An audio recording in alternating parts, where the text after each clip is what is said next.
Hello. How are, just to pluck names from the ether, Baroness Dido Harding, policy consultancy company Public First, and investment firm Ayanda Capital connected to each other?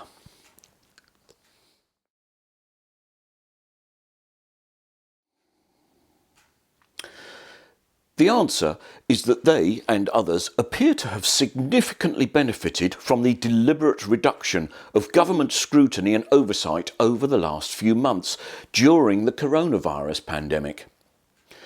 Some have gained jobs for which they have little apparent technical qualification. Some have been given huge sums of money despite little evidence of expertise in that field. Some have been awarded handshake contracts for purely PR management purposes. Moreover, all of them have links in some way, shape or form with members of the Tory government or its advisers.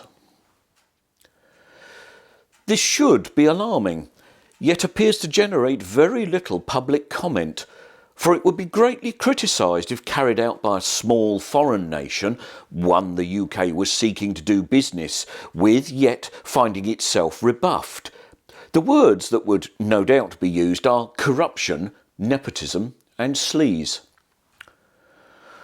But when the same appears to be happening in the stout, upright United Kingdom, it is overlooked, or, as has happened so far, is swept under the carpet with official indignation that anyone might think such a thing. The Good Law Project, a not-for-profit organisation, and the Runnymede Trust are seeking judicial reviews for many of the government's decisions over the last few months.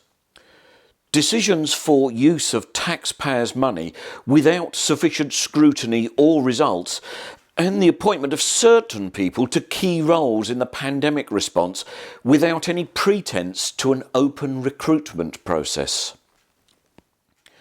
Indeed, though the latter fill unpaid positions, the Good Law Project argues that these appointments exclude not only potentially more capable candidates, but actively discriminate against some because they lack the personal wherewithal to take on an unpaid role. Here are just some from our dramatis personae requiring rather more explanation from number 10. Dido Harding. She was placed in charge of the NHS test and trace system in May.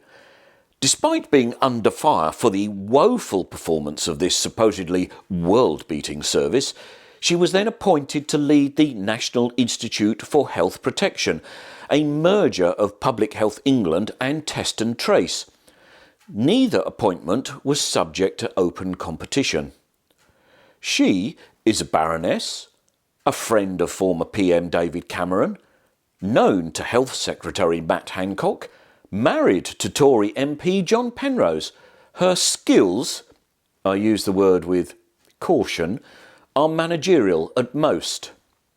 Kate Bingham, a businesswoman with no apparent expertise in vaccines, was appointed head of the UK's vaccine task force later in May. She has worked in therapeutics, but her marriage to Tory Minister Jessie Norman might be of more relevance. Again, the job was not put out to open competition. And Mike Coop, made Director of Testing at NHS Test and Trace in September. He also seems to have no experience to show in this field. He is a former colleague of Harding's, having been Chief Exec of Sainsbury's. Again, there was no full competition for the job. Lawyers for the government are already using the defence that they had to move quickly to fill these new roles. The aim is for a judicial review to challenge this. Certainly the failures of Test and Trace, the NHS labelled but corporate-run system, would surely preclude Harding's further appointment to head NIHP without significant questions being asked. The nation hit a PPE crisis through the early weeks of lockdown. Despite holding anti-pandemic exercise Cygnus in 2016, stockpiles of PPE had inexplicably been allowed to dwindle thereafter. When the urgent need for such equipment arose, the government found itself joining a worldwide queue. To combat this, the Tories began to ease the regulatory requirements for suppliers and contracts in alarming ways. Vast sums of money made their way through some very curious companies. Not all were successful in acquiring suitable equipment. A junior health minister had promised that, quote, suppliers will be evaluated by departmental officials on their financial standing. The reality, for a number, was very, very different. Here's a sample. PestFix, a trading name for something called Crisp Websites Limited, was handed a contract for £108 million. The company had reported assets of less than £19,000. Aanda Capital Limited, a family office run from the tax haven of Mauritius, won a contract for £252 million. It is connected, via a mutual advisor, to Secretary of State for International Trade Liz Truss MP. Staggeringly, this contract was almost awarded directly to a £100 company set up by that advisor, Andrew Mills, and his wife. Clandboyne, a confectionery wholesaler, awarded 2 contracts totalling £108 million, despite being rated as red for financial risk. It is not even certain if the gowns they procured have been approved for use yet. Public First, a privately owned polling company, has received contracts worth over £800,000, initially on the equivalent of a handshake. Public First work was deemed urgent, yet appears to revolve around research into government communications, especially over the EU, at a time when the pandemic was first peaking. The founders are well known to both MP Michael Gove and former Chief Advisor Dominic Cummings. Officially highlighted already are a lack of documentation, use of the emergency procurement process, and potential conflicts of interest. A final one.